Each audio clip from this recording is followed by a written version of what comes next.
Hello, hello. Okay, there we go. Cool. Yeah, so I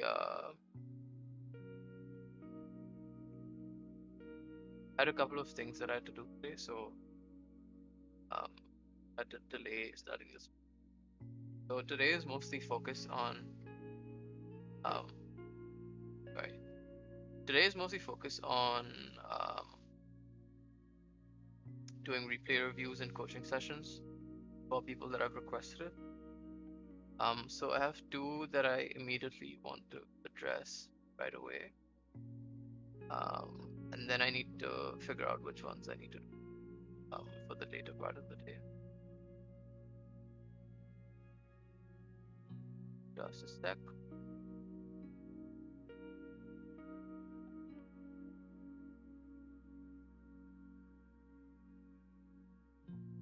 Okay.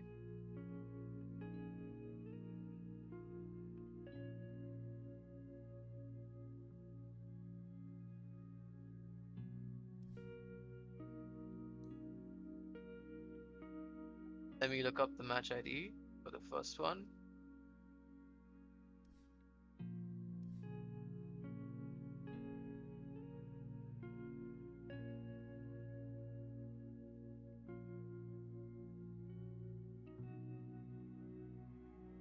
Okay. So what do we have here? We have an arc warden. Cool. Let me just change the music. Um, okay. So the first one is a replay review of an arc warden mid. It's currently at Crusader 2. Let me download the replay first. There weren't any additional comments that the person left. So I'm just gonna get straight into it as soon as it finished download. As soon as it finished downloading.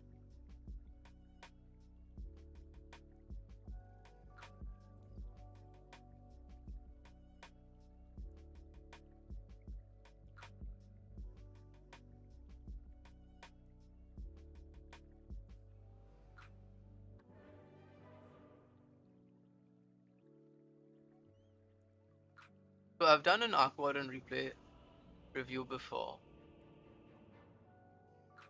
Um,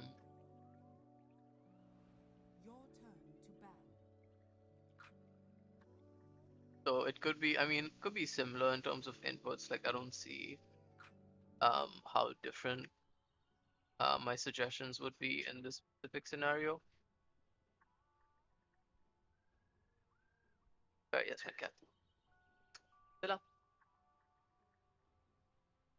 Um, yeah, wait, let me just put her up so that it feels a bit more comfortable.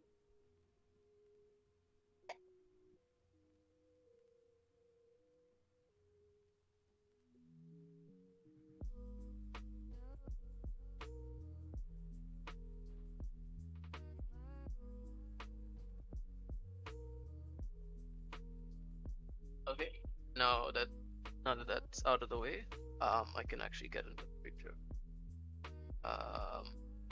Right. So yeah, we have an awkward in mid, right? I'll just pause the music so it's a little bit more clear what I am about to say. So let me get into player perspective for the arc warden, right? Cool. All right. So just a quick um debrief again. Um, this is a replay review of an arc warden mid player who is currently at Crusader 2.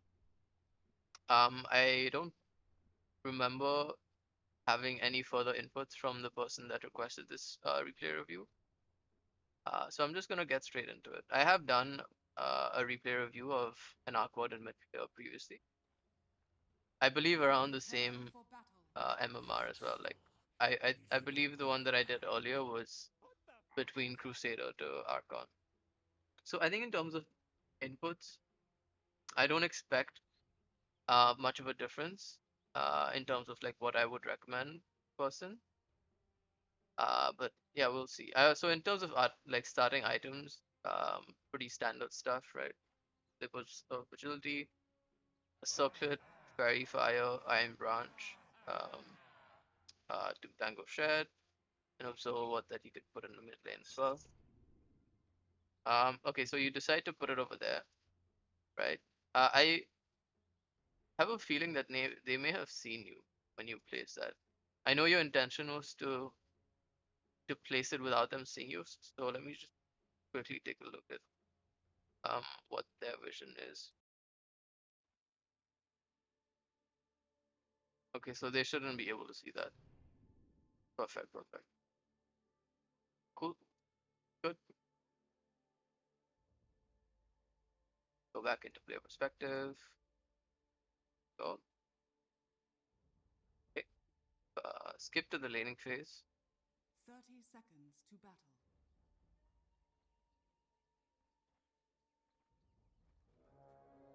The battle begins.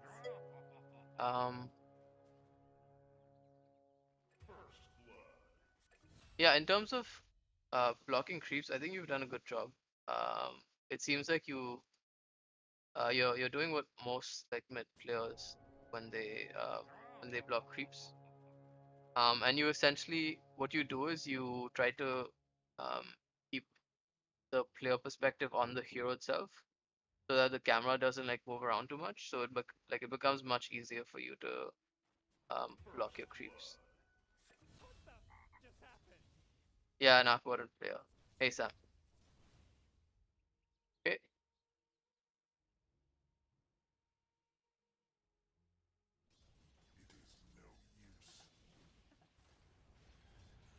show that a bit. Sorry.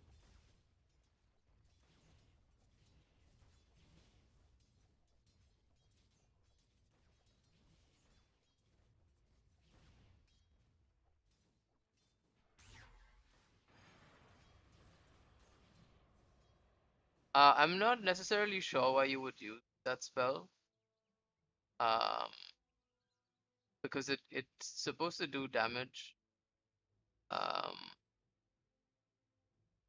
like it's supposed to do more damage when the unit is alone, right? Or is that only when? Yeah. So like I don't know why you use it that time, but anyways.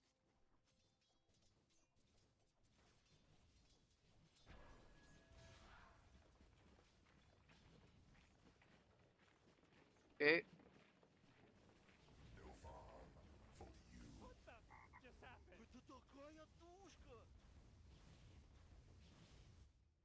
I do think your CSing could be slightly better.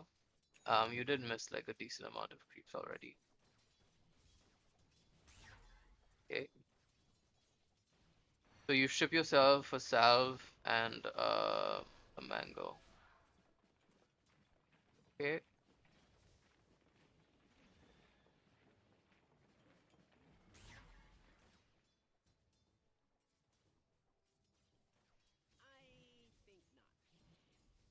Sorry. You pop the salve. E.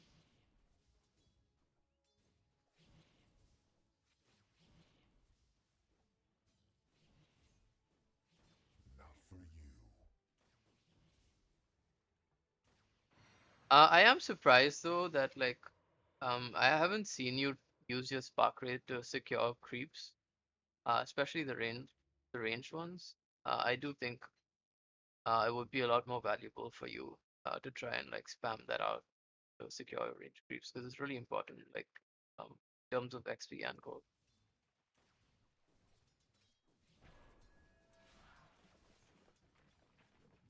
Okay, I want to see what effect that what effect the flux had you when you cast it on the Tinker. Okay, so the Tinker is at around 480 HP right now. Okay,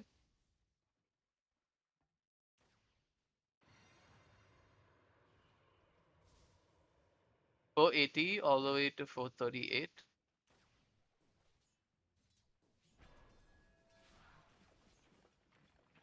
I don't think it did much damage, right?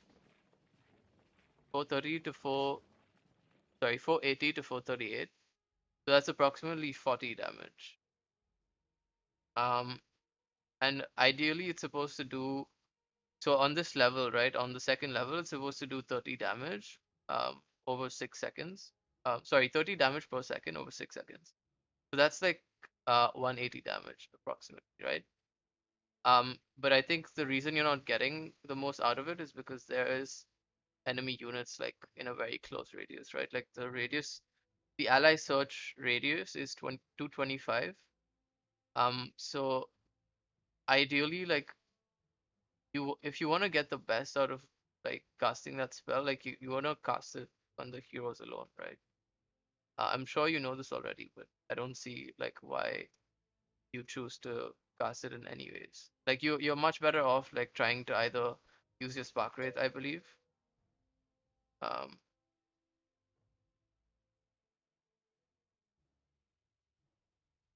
yeah, exactly. Um, I would much rather see you just maybe like auto attacking the enemy hero. Um, and if you do want to use like one of your spells, I would much rather you use your spark wraith rather than the flux, especially in a scenario where there's enemy units like for example creeps, or if there's like heroes in a 225 radius of the enemy that you're like targeting the spell on. So like in that specific scenario that I just talked about, much rather use the spark rate than um than the flux.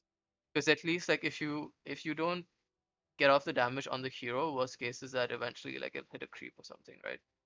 You don't want to be wasting mana like that. I think you've already used it like thrice already, and that's a decent amount. It's like 75 into 3, like 150 plus 7, like 225 almost. Um, yeah. Okay.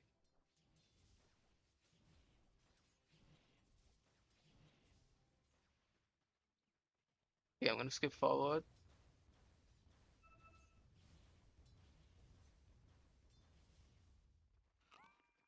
Yeah, I don't know. I mean, I like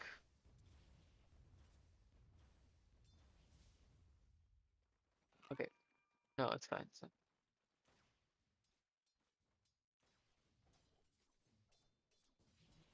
skip ahead.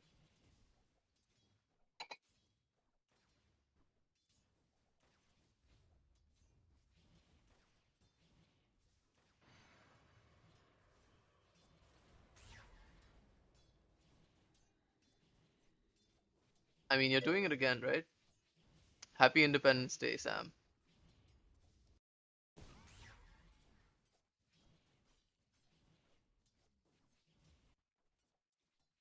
Go back again.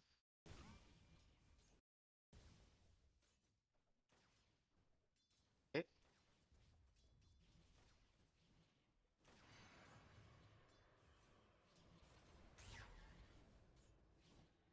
Okay, I believe now it's actually doing damage, right? Because it's much further away from people. Okay, now it's fine.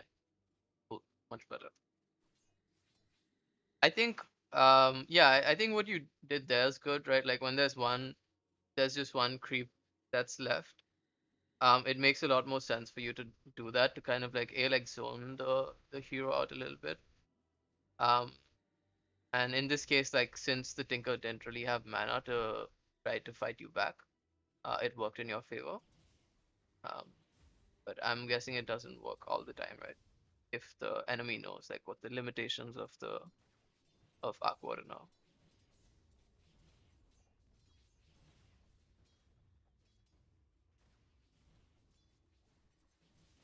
Okay, skip ahead. Okay, you managed to get a kill, nice.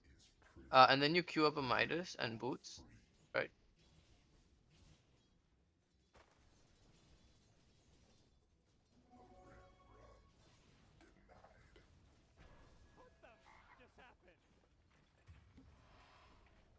Okay, you use the salve, cool, stay in the lane for longer.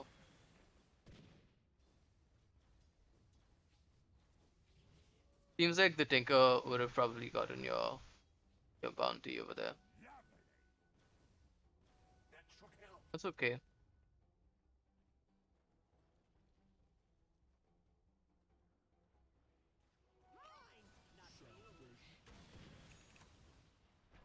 Uh, I'm confused as to why you wouldn't immediately use your Tempest Double.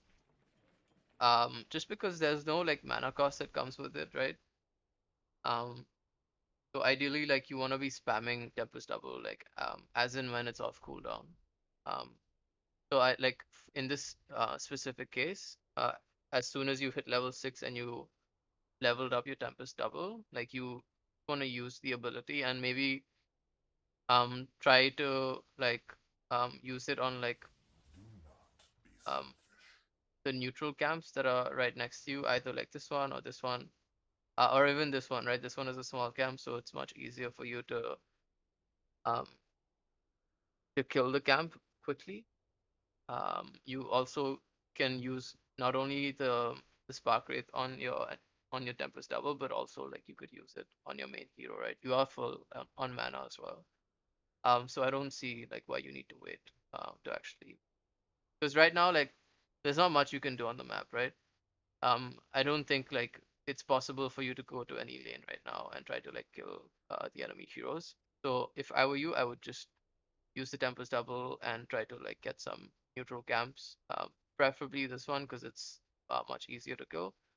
You could also at this around this time try to stack a camp. So if you want, you could probably send your Tempest Double. So let's go back, right? Because you reached level 6 a while ago, right?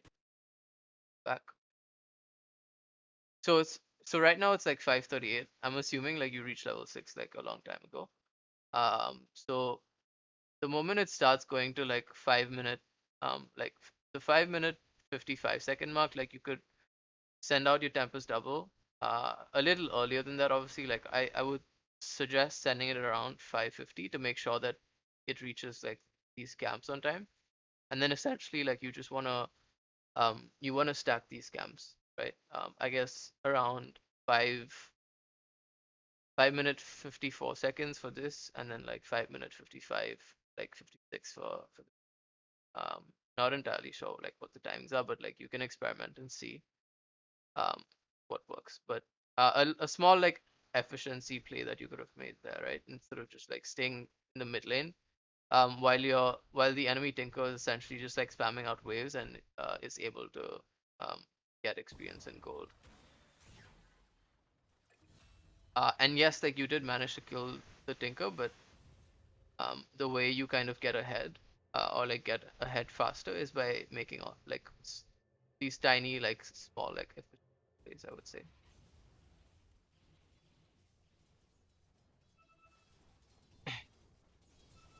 Okay,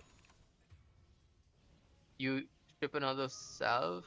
Okay, place an observer mid as well. Radiant's bottom tower is under attack. Head. Not much going on right now. What? Dude, what did the Tinker just do? He just TP'd in and died immediately. That's funny.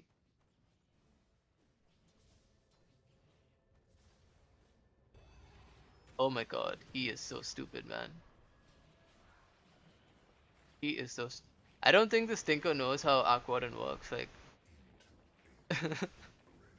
there's no way like anyone would TP in like that if they knew how like if they knew how Flux and if they knew how if they knew how Sparkleth works, right? Um, but chose to continue like TPing in. So, so you managed to get a kill, which is good. I don't think this would happen in like higher MMR pubs at all. Because I mean, as soon as you see an Arc Warden placing like those spark rates, and when you know there's no like enemy units like nearby, you you know for sure that there's a very high chance of you going to low HP or in fact even dying. Because at this point you would have maxed your spark rate as an arc, and also gotten a decent level in flux, at least like level 2 or level 3, right? So you managed to use your Tempest double to secure the kill, which is good. But I would still suggest using it off cooldown, like whenever it. Dire's middle Because tower so is under far, attack. from what I've noticed, like it doesn't seem like any of the enemies are trying to gank you in the mid lane. So in terms of being safe, uh, and like saving Tempest double for when someone actually ganks you, like in this specific case, like I don't think that's something that you need to worry about as much.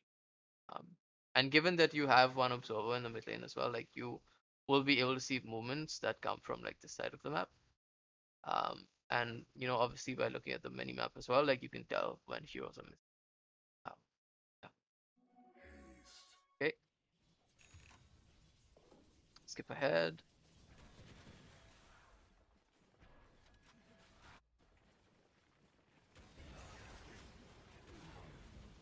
Okay,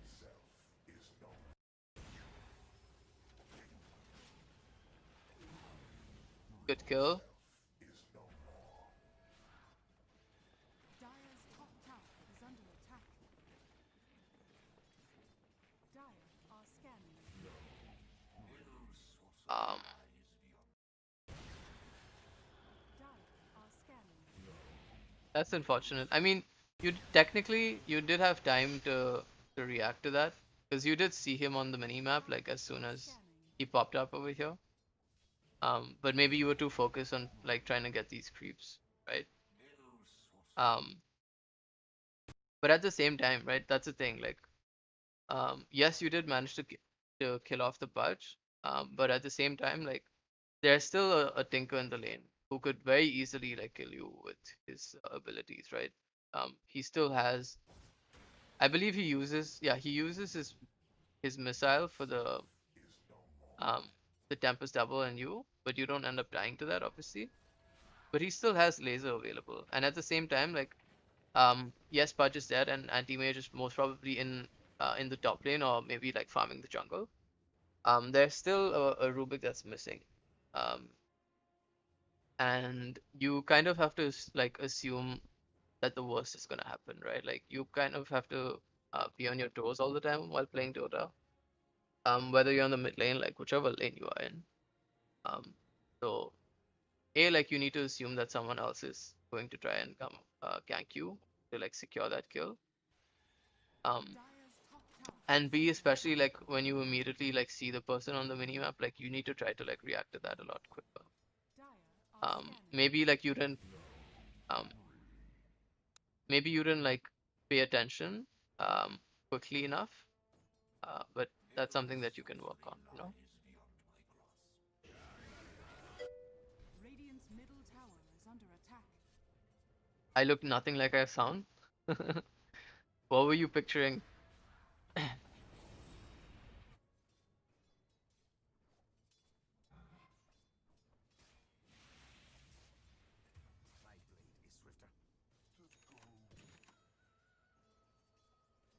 Okay, still going for the Midas.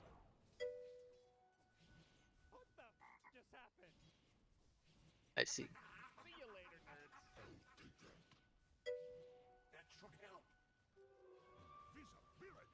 Yeah, I've always looked like pretty, um, like I've always looked younger than my age. So been working in like it's working in my favor now, but when I was much younger, like it didn't. So that's unfortunate. Um, did you have vision there, or did you not have vision?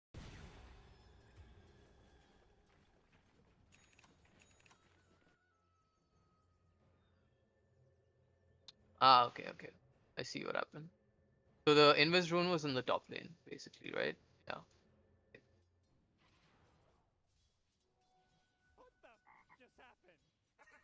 So I mean, okay, this is a thing when um like either you don't have a support who helps you check um the runes at every 2 minutes.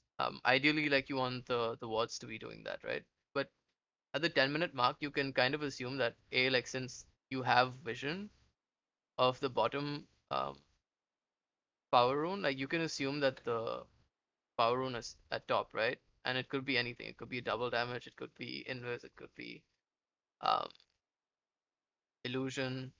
It could be regen. But obviously, like the most like threatening um, power runes at this stage of the game are obviously an invis rune or double damage rune. And in that team, like unless the anti mage has the double damage rune, like no one else can really like do much to you.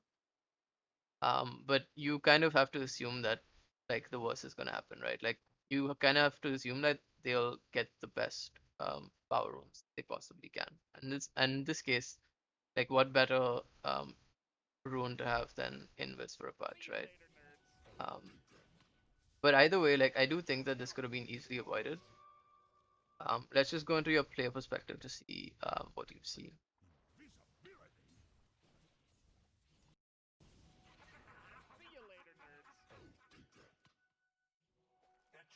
Okay. So at this stage, right, you only see um Undying on the bottom side of the map, and right now, like you can see Anti-Mage on top as well. And given that Tinker has Rearm and has TP scrolls, he can easily TP in and like TP out. And Rubik and Pudge are still missing, right? So you kind of have to assume that they're either like trying to gank you or they're trying to gank like someone else. And you like positioning yourself like this, makes it a lot easier for them as well, like to go on you. Um, so I would try to be a little more careful next time around.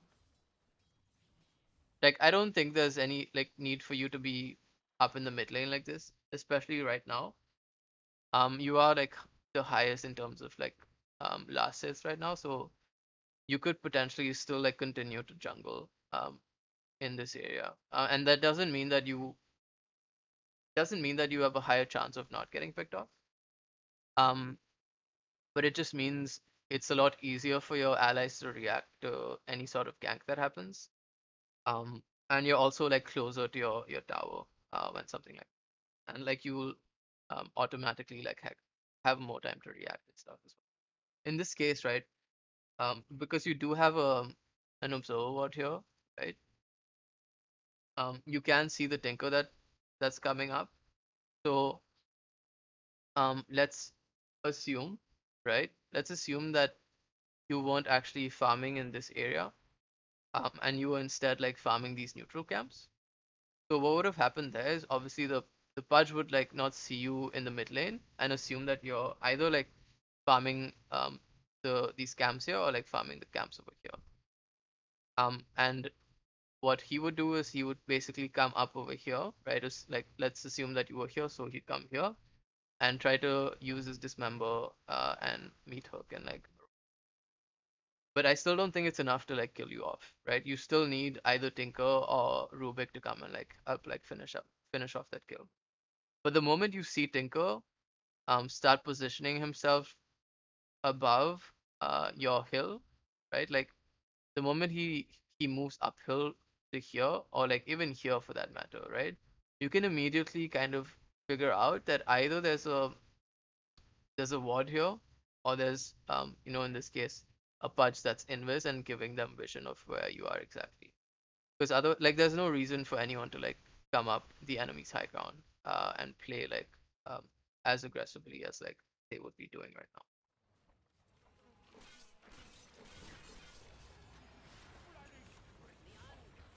So you end up getting the kill on the Tinker, which is good. Um, but like this wouldn't happen in a much higher MMR game.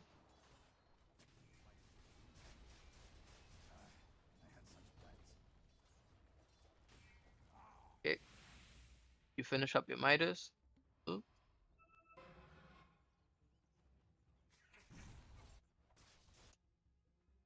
Smart money.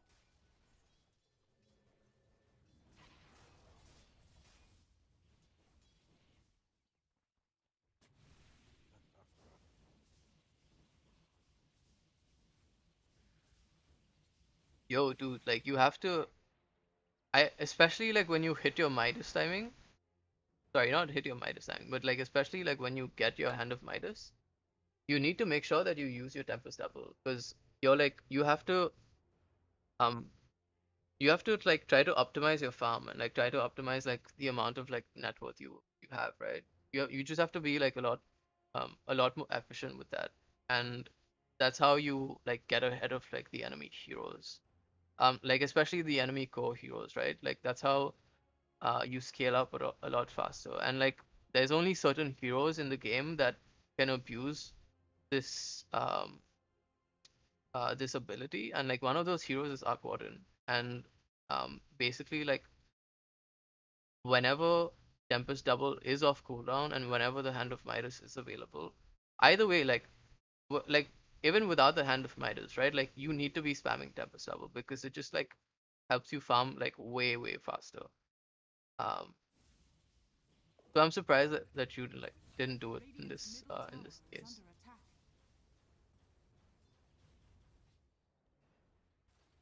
Okay. And I haven't played that much of Arc Warden myself either, right? Like I've probably seen a few people play it a couple of times. But I like one thing I do understand about the game is that the more efficient you are with your time and your farm, um, the faster it is for you to like build up your items, the faster it is for you to gain some sort of edge, like some sort of advantage or like some sort of edge over the enemies. And that can make it a lot easy, make it a lot easier for you to find pickoffs eventually, because faster you scale, like like things just become. Okay. Radiant's middle tower is under attack. Radiant's top tower is under attack. Nice. That's a good D word. I'm intrigued as to how you found that out, but that's fine. Radiant's Oh, I middle see. Because tower there is was under a attack. missile that hit you, so you knew immediately. Yeah, that was a good D word. Radiant's top tower is under attack. Cool. Radiant's middle tower is under Uh, attack. wait, what? Okay, so you use the magnetic Under field attack. from your main hero, right? And you use it to like try to save yourself. Okay. Sorry, let's go to free camera. I'm getting confused. Okay, that happens. Radiant's middle tower is under attack. Maybe like you misclicked, but there was no reason for you to use the magnetic field the second time around, especially because you're trying to like kill the pudge. And when you do that and the pudge is in that radius, like your attacks basically don't do anything. Uh, so Dire's bottom tower is under attack. maybe it just happened like in the heat of the moment and like you didn't realize, but um, you can't be making like those kind of mistakes. Dire's top tower is under attack. Okay,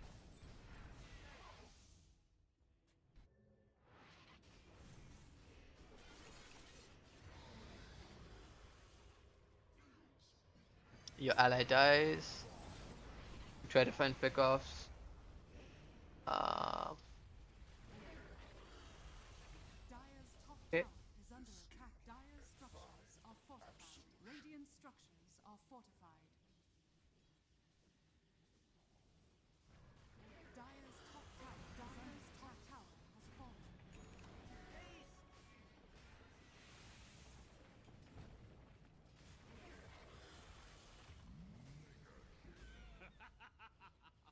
Excuse me. Dire's middle tower is under attack. Radiant's bottom tower is under attack. Radiant's bottom tower is under attack. Radiant's bottom tower is Okay, under so attack. you do use your Tempest double. I just don't see. Okay, you've sent it in the mid lane. Cool, cool. Okay, Radiant's bottom tower is under attack. cool. Dire's middle tower is under attack.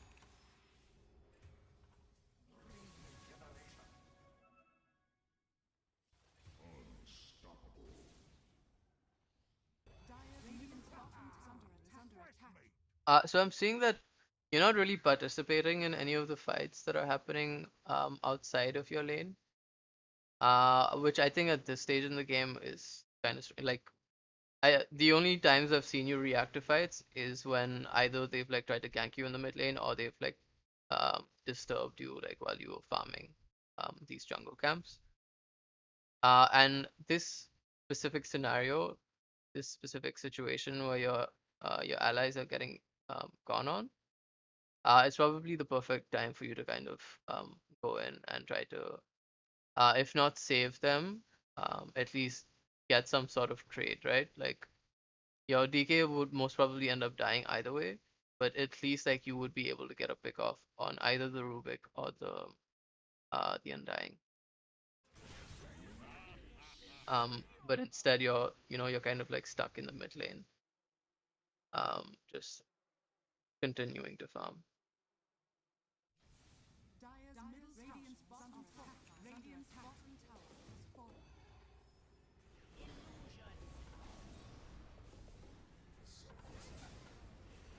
And I think um like there's scenarios where you wanna like as Arc Warden, right? Like there's scenarios where you can choose to teleport both your main hero and your Tempest double as well.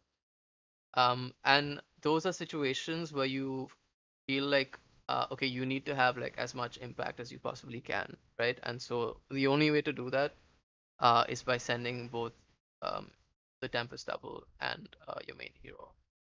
But in situations where you feel like it's it might not be like the best outcome for you guys, what you could do in that case, and like when you don't want to essentially like feed your hero and you want to like still continue to farm as much as you can, but still like have some sort of impact in these team fights, is for you to basically just send in your Tempest double to wherever the fight's happening. And like worst case scenario in that case is your Tempest double like just gets picked off, right? But you're not losing your main hero. Yes, like you would be giving away some gold, but it's better than losing your hero. And at the same, and like best case scenario is like you end up getting like one pick off, or even like saving your allies by like a certain um, amount of HP. Dire's middle tower has been denied. Let's look at this fight. Didn't pay much attention to this. Okay, so down. Radiant's top tower is under attack.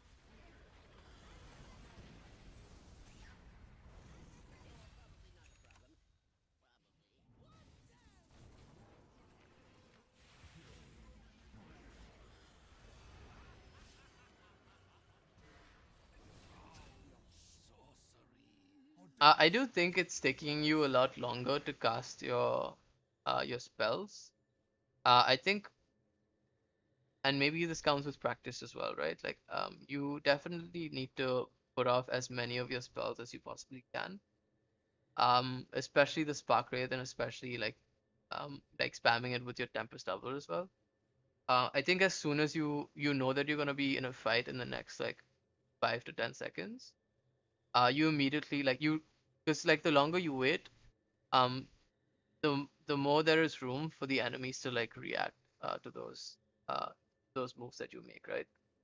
Um, so I would just practice maybe like getting off your spells as quickly as you possibly can. And the thing with Spark Wraith is it has a very low cooldown, right? So you can do a shit ton of damage during these fights.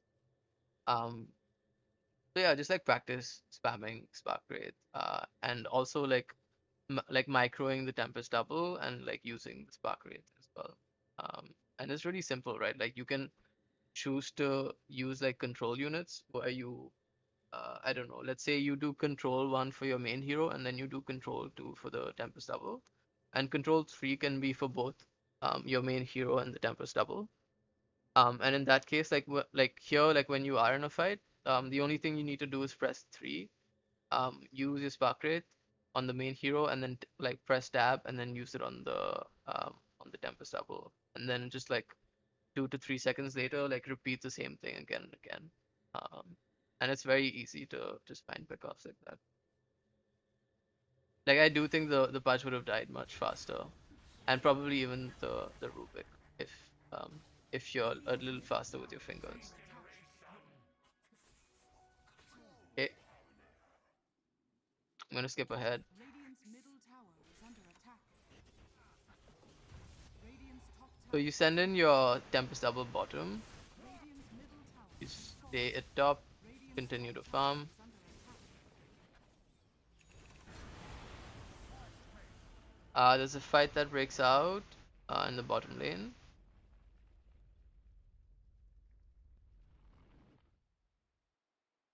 Okay, you send in your Tempest Double to react to this.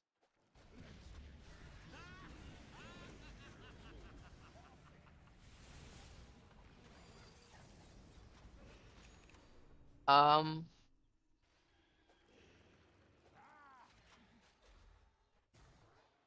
okay.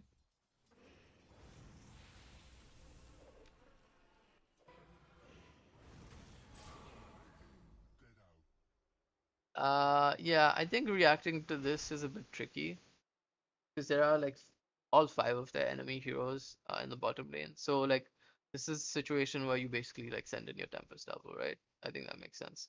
I think if your Juggernaut was there, for example, like before the Ogre died, I would have definitely like recommended sending both your main hero and the Tempest Double. I think in terms of damage output, like you guys do have a lot more damage output during these fights. Radiant's bottom tower is under attack. Dire are scanning.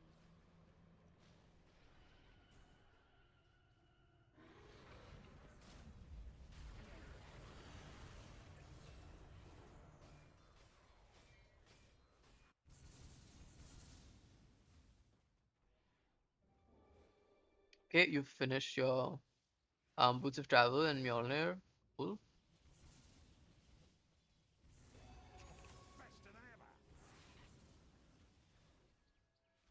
Radiant's top tower is full. Dire's middle tower is under attack.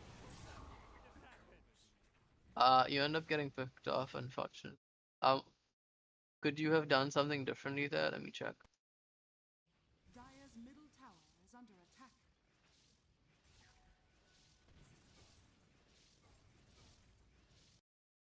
Go back again.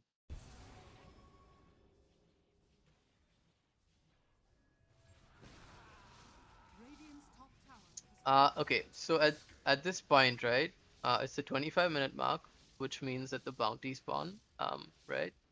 Not only that, but your anti-mage. Sorry, fuck this. This spin sound is annoying me. Okay, there we go. So the anti-mage like just took down your tower as well. And you can kind of assume that since there are no heroes on the map that are showing right now, um, either the anti-mage himself will try to see if there's a rune here, and try to like get it for his team, um, or if the anti-mage wants to try to take a fight, they're like they immediately have Tinker that has like global presence, right? So he could immediately like TP in and like try to find a pick off on you. And there could be like either Pudge or Rubik that are like around up somewhere. But like it's obviously difficult to say, right? Like in every situation. But like specifically here, since the tier one tower just got taken down, I would have probably not positioned myself if I, like over here if I were you. I would probably move like to the bottom side of the map instead. Yes, you have DK that's farming in the safe lane, but like Ogre and Jukiro are probably not gonna take any of the farm here. So I think playing safer in like these kind of situations will work out like a lot better for you. Dire's middle tower is under Okay. attack. Yeah, see, there was a Rubik that was nearby as well.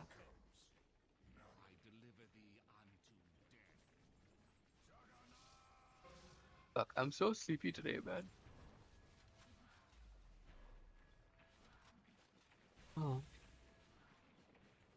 Sorry. Radiant's top tower is under attack. Radiant structures are fortified.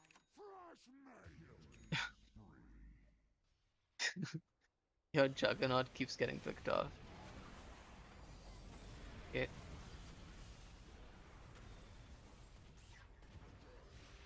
Skip forward. Radiant's middle tower is under attack. Then your Tempest double top. Cool. Radiant's bottom tower is under attack.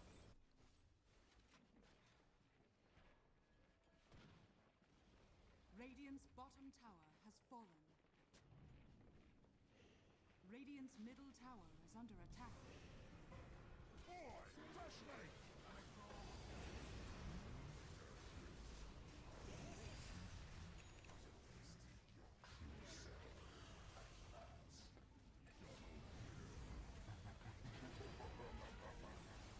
Radiant's middle tower is under attack.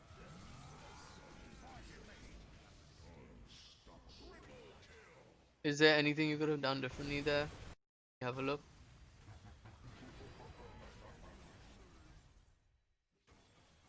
Radiant's middle tower is under attack. Okay, in this case, right? One thing that you could have done is the moment the DK gets gone on, right? Where the fuck is he? Oh, he's over. Does he? Guessing he got hooked. Okay. No, he didn't get. It was the ogre that got hurt. Okay, at this stage, right? Go back.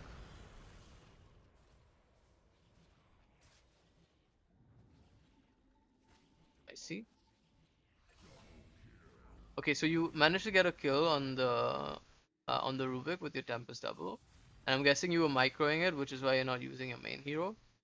Uh, but okay, this is what I would have done if I were you, for example, right? If I was able to react to these fights that are taking place right now on the left side, um, to where you got the kill on the Rubik, like one very simple thing, um, is to just like spam out your spark rates in this area as fast as you possibly can. I don't think there's much you could have done to save the ogre, unfortunately. Um, but it's like um, it's always worth trying, right? Like even if you are not able to save the first hero, at least like there's a higher chance for you to save the second hero in this case, which is the DK. Um, so I would have probably just spammed the spark rates over here if I were you. And then use the Mjolnir like active ability as well. Like I don't think enough people make use of that. Um, but it does a decent amount of damage. Especially against heroes like anti-mage who practically like the only thing they can do to deal damage is to like hit enemies. So this is the perfect time for you to use it. Seems like you're stunned here with no, your Tempest double is fine too. So you could potentially um like spam spark rates like constantly over here, and then maybe use the Mjolnir like twice. I don't think it stacks on the same hero, so just like something for you to think about. Radiant's middle tower is under attack.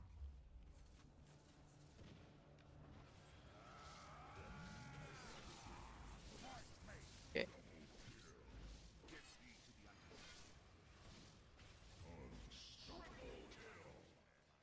Yeah, I don't think you're making good use of spark rates. I think um I think you've like underutilized like some of the abilities of the hero, if I'm being honest.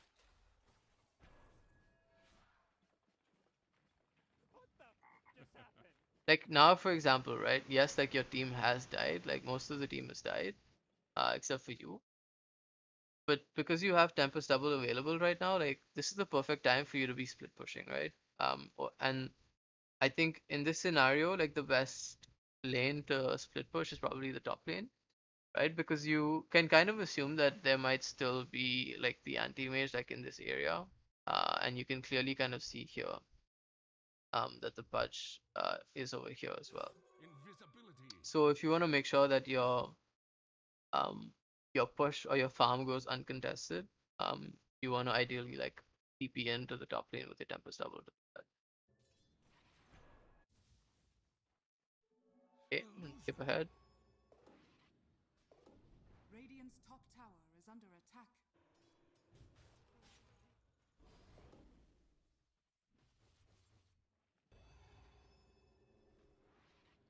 Okay.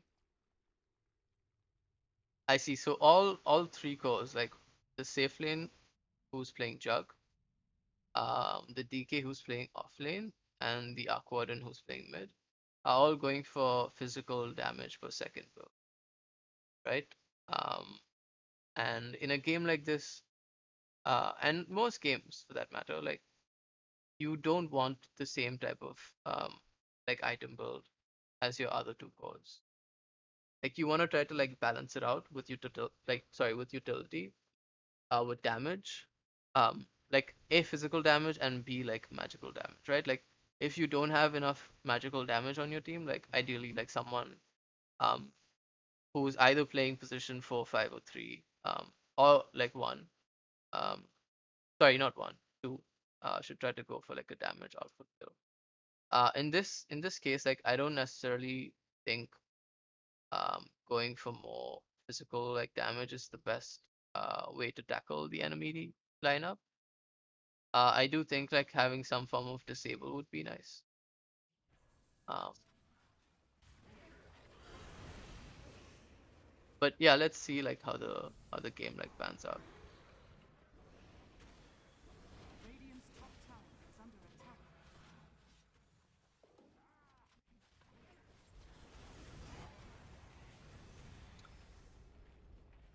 And the thing is, right, like um, ideally like in this game, like your Dragon Knight should be the one who's going for a halberd.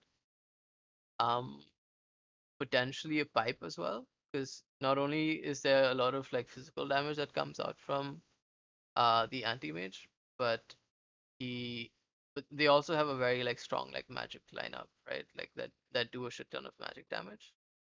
But unfortunately, like you don't necessarily get like offlaners that itemize the way like you want them to itemize.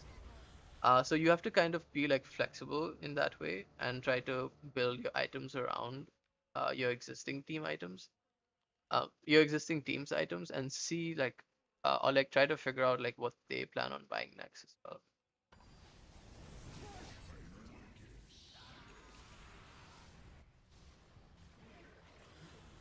Okay, skipping ahead.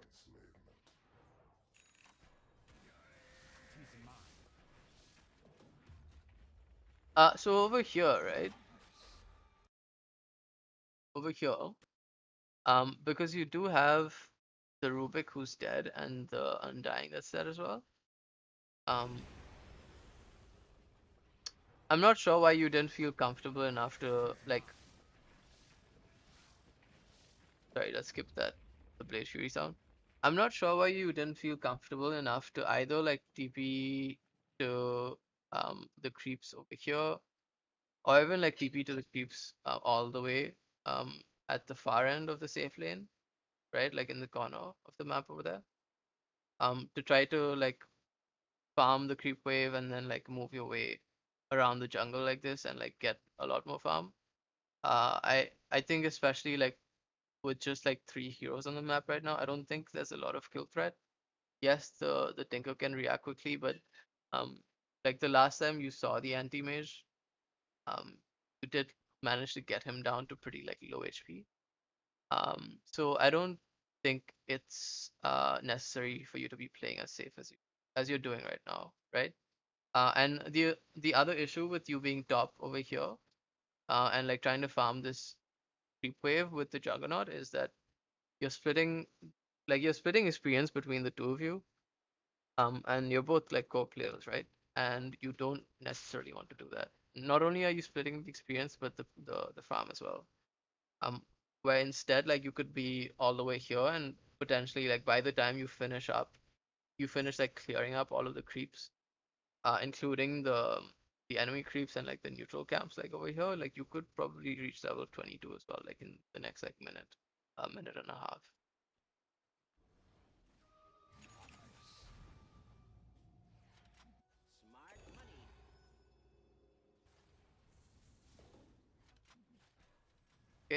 Sorry, I'm just gonna take a break. One sec.